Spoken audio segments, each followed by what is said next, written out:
today's Coffee Time Talk. Like Maya said, my name is Rishad Maynard and I'm one of the placement students working here at the MBA at the Comms team.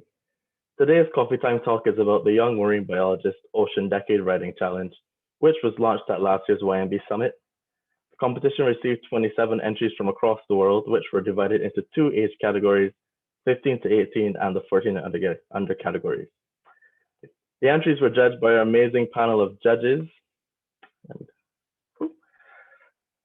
author and underwater photographer Paul Naylor, author, broadcaster, and scientist Helen Scales, who we ran the competition in partnership with, the MBA's very own Jack Sewell, the editor of the Marine Biologist magazine, Guy Baker, and here we have the lovely head of the comms team, Maya Plas.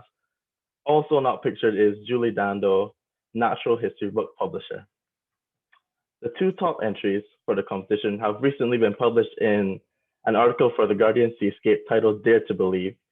Seascape is a series which focuses on the health of our oceans, the varying threats they face, and global efforts to drive conservation. The essays are also set to be published in the July edition of the Marine Biologist magazine, alongside some of the runners-up. Today, we've invited the two winning entries to read their essays for you. Firstly, we'll be hearing from the winner of the 15 to 18 category, Ana Maria Munteanu from Romania. Ana Maria? Yeah. Hello, There you everyone. go. Should I start reading it? Yep, go ahead. Okay, thank you.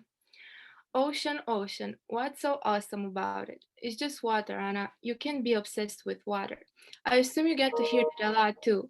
Do you know how to respond? Do you actually have a definite answer? Because I don't. I just go with what feels right for me when I think about the ocean. I do love it. However bizarre it might be for some, I love it because it's calm, beautiful, infinite, but also angry, harsh, magnificent in its wrath. This duality is what intrigues me most. All this just water on our planet calls to me, screaming from afar, freedom. Let's talk about my feelings for this vast area of joy and enthusiasm and adrenaline, and there aren't enough words in this world to explain the feeling you get when you let yourself go with the flow, literally. As for my journey, it begins after getting accepted into my dream high school in Romania. Yes, Romania. Romania that doesn't care about its sea or rivers and has beaches covered in plastic. Romania, which actually does not have an ocean. The moment when I realized what I wanted to do with the rest of my life was in year 10. Nothing spectacular happened like in the movies. I didn't get sparkling eyes after being inspired by an ardent speech of a famous marine biologist. I was simply scrolling on Instagram when unexpectedly a girl from Australia appeared on my feed. The post had so much blue in it, and because my favorite color is blue, I felt the urge to look for more of her posts. Are you confused right now? Yes, I discovered my passion through the internet, another medium that has no borders and seems to symbolize pure freedom. This one post made me wonder what else there is to biology, a subject that I have to admit I was never too interested in. This obvious choice for me didn't click with others just as well, though. My mom didn't agree. My friends were speechless. Nobody other than my father believed in me. My mother said I cannot make a career out of this and is still worried that finding a job will be impossible. She hates that I'm not going to be a doctor or a lawyer or an engineer. I speak of all the misdeeds we purposely carry with us, the continuous struggles of teenagers, but also about people who have nothing to offer us but a push to get out. So I will. For many, the ocean is a faraway place, easily forgotten and disconnected from everyday life. It's difficult for people to envision an ocean like this, full and alive like the beat of a giant collective heart. All is connected and all affects us. We have to wake up and accept the fact that we are not in a good situation. This is why we aspire to build a comprehensive understanding of the ocean and its governance systems. We do need marine biologists. Yes, Mom, we do, unless you want to wake up without water in the next 10 years. Read this carefully. Choose a job you love, and you will never have to work a day in your life. You hadn't done that, so I will. I would rather die of passion than of boredom. Each and every one of you that is reading this right now, dare to take initiative, dare to make a change, and please, please, dare to believe in yourself. Because I do. I will follow my path to achieve the dream of restoring corals and fighting for the fate of our society. I hope you will follow your path too. Be fearless in the pursuit of what sets your soul on fire. Thank you. That was it. Thank you. Oh, that was great, Ana Maria. Thank you so much for that. Next, we'll be hearing from the winner of the 14 and under category, Ellie Siller from Bedfordshire. Ellie? Yeah, thank you. Go ahead.